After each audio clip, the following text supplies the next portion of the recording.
um, it actually wasn't until Americans started to come over here and do your history. Do your history. This is public knowledge. Okay, I read history books. There's a lot of history books that were written in the 1800s that talk about this.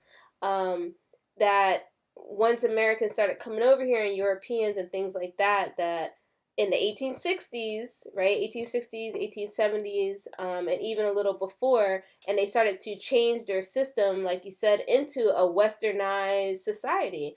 You see it in the cities, you see it in the food. But I've actually talked to a woman when I first moved here. Quick story.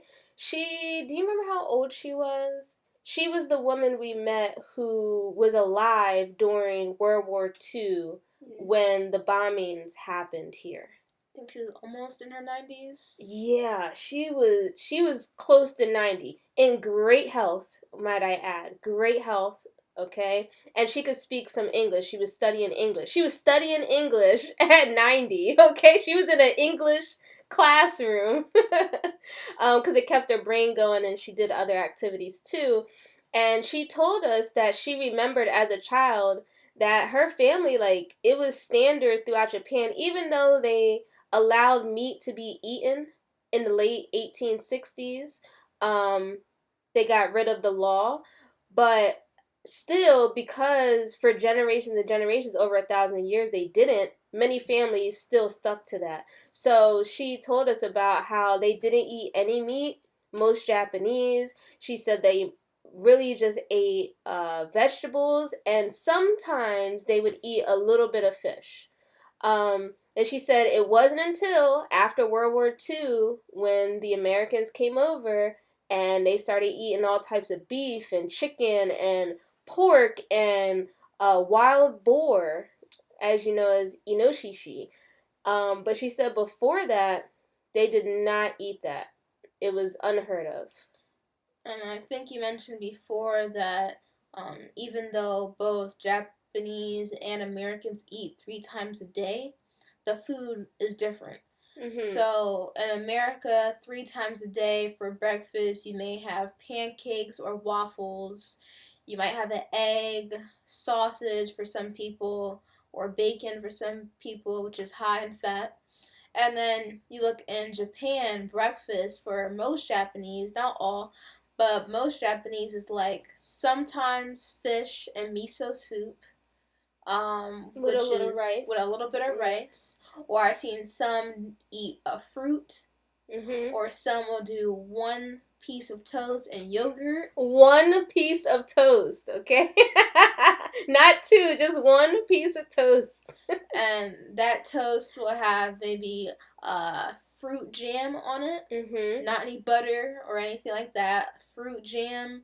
Very simple, very basic, very light, just to give them some type of substance for the day. But in America, you're having 3 stacks of pancakes, and you're having 3 sausages, and you're having 2 eggs, fried eggs, and after that, many people are very sluggish throughout the day.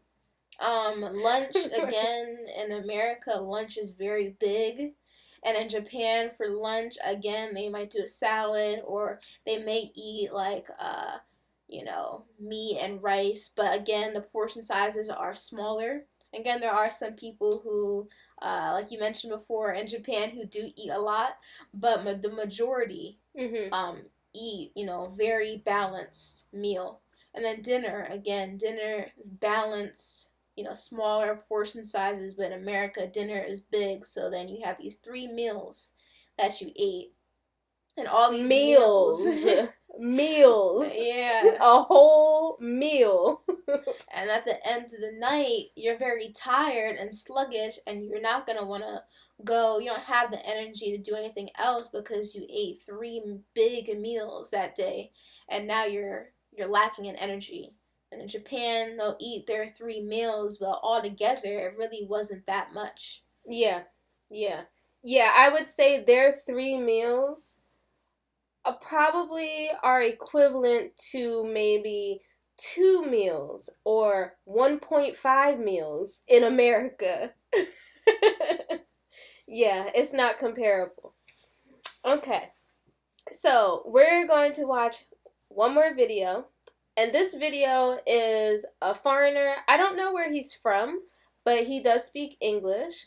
And he came to Japan and he's going to talk about Japan fast food. Not like McDonald's or things like that, but actually Japanese so called fast food. And this is going to go into like your Lawson, your Family Mart, your 7-Eleven, your Mini Stop. There's another one I'm forgetting. Was it Yamazawa? No. Yamazaki. Correct me in the comments if I'm wrong. I've never eaten there. I heard bad things about it, but I don't know. So I haven't eaten there. That's why. A Japanese told me don't ever eat there. So I haven't been.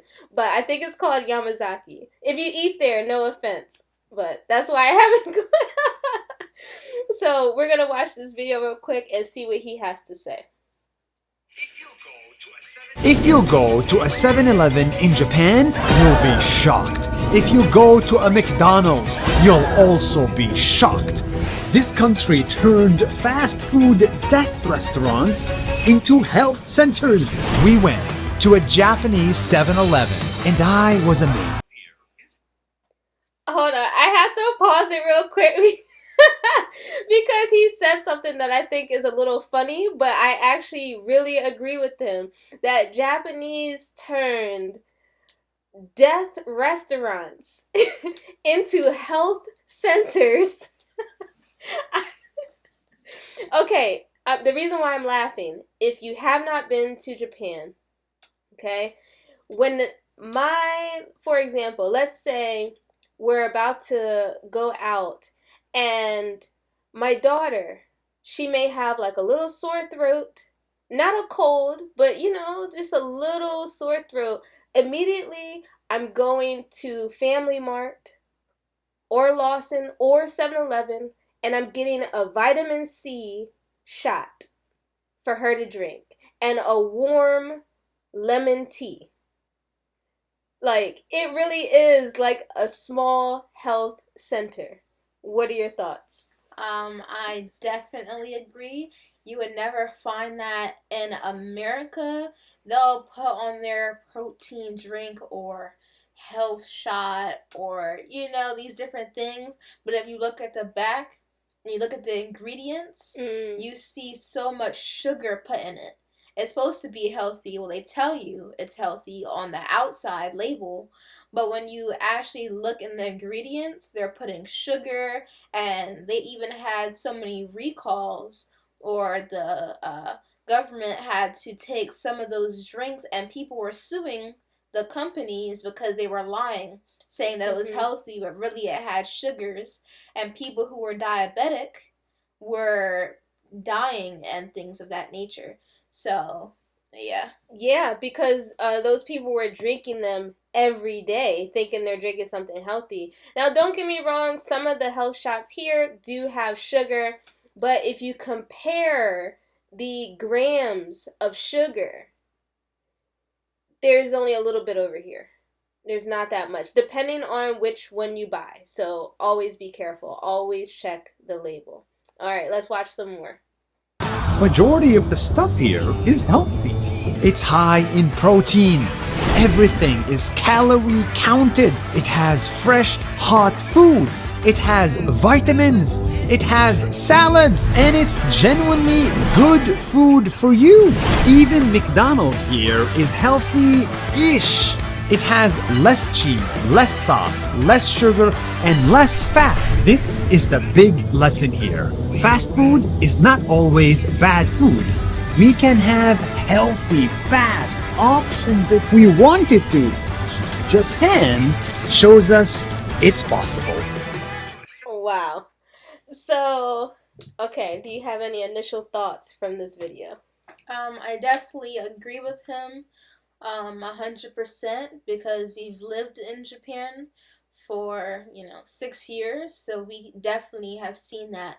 And I would say from coming here when I was 12, I was definitely shocked by seeing, vegetables in a convenience store, because in America you see salads, but again they have fat on it like bacon. They make the salad, what could have been good, into something that is not healthy for you.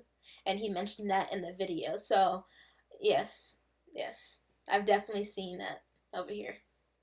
Yeah, so currently, my daughter and I are doing a lot more like fruits and like juicing. So like we'll juice every morning. If you don't know what juicing is where you take fruits and you put it into a juicer and it extracts all the juice. So instead of us going to the store to buy 100% apple juice, instead we make our own apple juice at home. So I know where the apples came from, that they didn't add sugar, that it's just pure apple juice, or whatever other juice we make, lemonade, we make different juices. That's been really helpful. So that's usually what we have for breakfast per se, is just juice or fresh fruit. And then sometimes we have bought food at the convenience store, which is like a 7-Eleven or Lawson, and there are unhealthy options. Like you can get fried chicken, you can get, all types of sandwiches and things like that, but they really do have healthy options. You know, I really love at 7-Eleven, they have this onigiri, a rice ball that I really like, and it has barley and edamame in it. It is so good, but it has like vegetables in it. It's not full of meat and like sauces and like just all types of stuff that may not be beneficial to your health. And just a testament, because when I first came to Japan, I was 12 years old. I just turned 12. So I came to Japan and I was overweight. I was in the obese category, as we saw in the first video. I was probably like 156 pounds at 12 years old, which is not good for a 12-year-old. And then when I came to Japan, and within a couple months, I dropped down 26 pounds. Mm-hmm. So, and I went from like 125 or 125 or 132 pounds.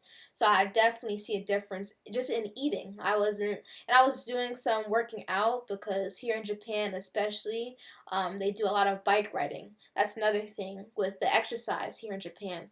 Everyone's always walking, everyone's always bike riding. Mm-hmm. They do have cars here, but a lot of people bike ride and walk a lot in the country and also in the city. So that's another reason why they're also healthy, because they have a consistent workout. Mm-hmm. Pretty much, they're every day they're including walking or bike riding. So with changing my diet, and then working out every day, which is what I wasn't doing in America, I definitely lost weight. So for me, I was opposite. So when I came to Japan, I was slim or skinny, and it was a lot because I was very active in America. I went to the gym, 6-7 days a week. I was at the gym, running, lifting weights. I was also doing kickboxing. I went to a kickboxing school, so I was very athletic at the time, even though I was eating the SAD diet. Now, if you don't know what SAD diet is, you're going to learn a new English word today. SAD stands for Standard American Diet. I was still eating a standard American diet, but I was so active, I was burning off whatever I was eating. But when I came to Japan, I wasn't as active. The gym membership here is very expensive. So, and I was very new. We live in the countryside, so I didn't know like where to go to work out, but I was still eating the same way. So over like a year, I gained so much weight. It was unbelievable. And it was so quick. So now I am working on my diet, changing it, and now I'm starting to lose the weight. Thank you, yay! Because it was just getting really ridiculous. So yeah, those are two things that could happen. You can either come here and gain weight because you're not as active but you're still eating the same way, or you can come here and lose weight because your diet is changing and you're becoming more active than you were. So, yeah, very interesting. Yeah. All right. Any final comments? No, I hope you all enjoyed the video, and please give us some more ideas of more videos you would like us to do and more things you'd like to see for us to touch on. All right. And with that, we say see you later. Enjoy your English study. I hope that you enjoyed today's podcast, and we will see you soon.